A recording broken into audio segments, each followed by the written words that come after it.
داستان مرده‌ای در تابوت.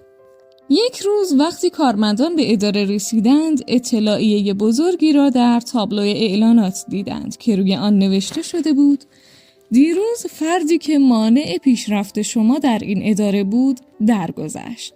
شما را به شرکت در مراسم تشییع جنازه که ساعت 10 صبح در سالن اجتماعات برگزار می شود دعوت می کنیم. در ابتدا همه از دریافت خبر مرگ یکی از همکارانشان ناراحت می شدند، اما پس از مدتی کنجکاو می شدند که بدانند کسی که مانع پیشرفت آنها در اداره می شده که بوده است.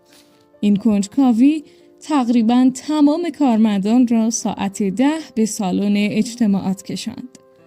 رفته رفته که جمعیت زیاد می شد، هیجان هم بالا می رفت.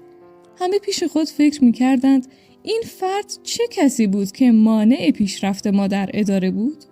به هر حال خوب شد که مرد.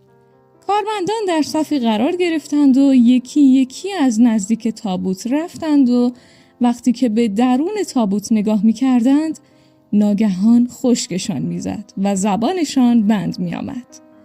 آینه‌ای درون تابوت قرار داده شده بود و هر کس که به درون تابوت نگاه می کرد تصویر خود را می دید. نوشته ای بدین مضمون در کنار آینه بود: تنها یک نفر وجود دارد که می تواند مانع رشد شما شود و او هم کسی نیست جز خود شما.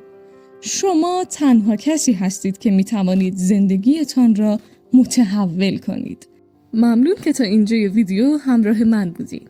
اگه این داستان رو دوست داشتین ویدیو رو لایک کنین و اگه به داستان‌های کوتاه علاقه‌مند هستین کانال ما رو سابسکرایب کنین و زنگوله رو هم فعال کنین تا از ویدیوهای جدید ما با خبر بشین.